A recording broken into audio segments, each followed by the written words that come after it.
Okay, we have to take the hot seat. Yeah, please go for the hot seat, cool hawa. Please go for it. Shashi Tharoor finally would be glad. He's been messaging Rajdeep that he's leading, and finally we are showing it on air. Shashi Tharoor leading, slender margin lead though, but leading on the seat of Thiruvananthapuram. The fan has shifted and the cool air blowing on Shashi Tharoor, but it's a slender lead. The counting still on, but Shashi Tharoor now leading in hot seat, cool hawa. Let's quickly also get in Hyderabad for a minute. Moving to Hyderabad, the hot seat, cool hawa blowing for, okay, now it's Asauddin Owaisi.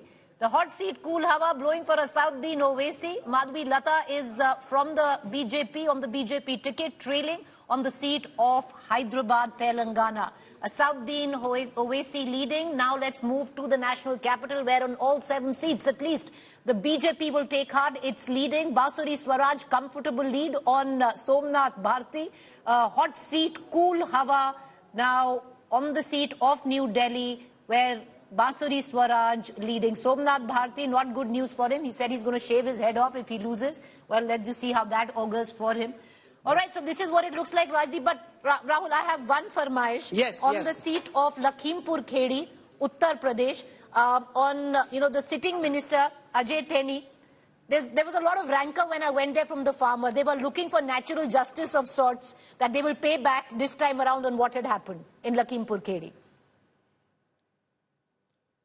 So Lakhimpur Kheri is a seat where, remember, Mr. Teni got himself in a controversy during the farmer protests. His son was accused of running over farmers at the time, and the minister was not sacked, even though there was pressure on him to step down. And he was given a ticket yet again. During the assembly elections, Rahul, this entire area was swept away. And there's a story there. Yogi Adityanath, in 2017, dominated all these seats. Now the question arises, did Yogi fully get involved in the campaign, Rajat? I know that this has been the buzz in UP, that Yogi Adityanath was not entirely satisfied with the choice of candidates. He felt that he was being marginalized. Arvind Kejriwal and others picked up on that and said, Yogi will be removed. Can I point out to you that in the seat of Faizabad, which is part of Ayodhya, Avadesh Prasad of the Samajwadi Party is at 1,65,879 votes, against Lalu Singh of the BJP at 1,62,328.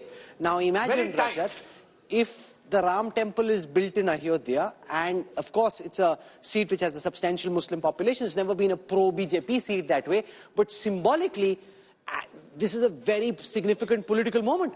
See, Rahul, I come from Awadh, and Ram was the king of Awadh.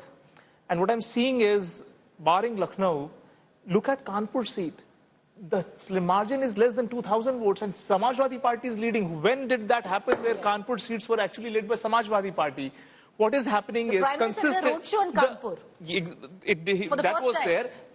It will take days and days, perhaps months, to unravel what actually happened in Uttar Pradesh. This colossal, I would call it a defeat of the double-engine government in Uttar Pradesh, is wreckage all over, largely speaking, and therefore I think all the thinking minds within the BJP should actually go into seat by seat. Was there this Yogi factor? Was this a hidden story that Yogi, particularly in the first few rounds, never got fully involved? No, then Arvind Kejriwal only there were debates and discussions. People who are from Uttar Pradesh know this very well, that Yogi Adityanath, the chief minister there, had a separate list of candidates because he felt that the anti-incumbency was even more severe against some of the sitting members of parliament. So he wanted to change more, bring in more, do his own caste calculus over there.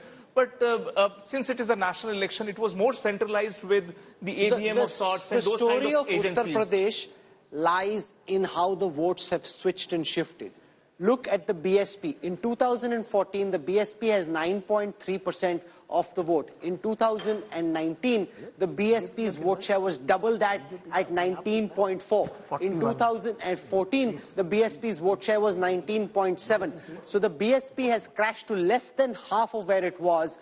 Those gains have come to the Samajwadi Party. So this idea that the Dalits and the Yadavs are antagonistic at the village level and therefore unlikely to support each other, the BSP vote share fragmenting has meant advantage to the India alliance. But you see, this is where, when you do your seat, when you do your candidate selection carefully, there were only 6 Yadavs, out of which 4 were family members who were given tickets.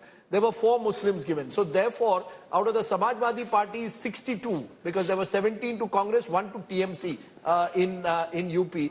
Out of your 62 candidates, your bulk were from groups like Prajapati, Rajbhar, Saini. You gave seats to Dalit candidates wherever you could. You tried to attract the non-Jatav Dalits. What Amit Shah did in 2014 by doing social engineering, this time Akhilesh Yadav attempted and did it openly. I want to point out. He did a bit of this in 2017. He did a bit of this in the state assembly. Sir, मैं बता रहा हूँ cricket की तरह. Listen, guys, this is like cricket. जब बल्ला जिस दिन चल रहा हो ना, everything goes for a boundary. That's what I'm saying. They've tried. It's not like they didn't know this or they've done it for the first time. They assumed that the Yadavs were with them and the Muslims were with them. They tried to get candidates from other castes. And when it goes across the boundary. This social engineering was I want you to point out the blip on this, and it's very important. The pink there is Chandrasekhar Azad on the seat of Nagina. The BSP hasn't even won one seat. No, but that's the future of Dalit votes, which is really up for contest. In UP, Dalit politics changes with this seat.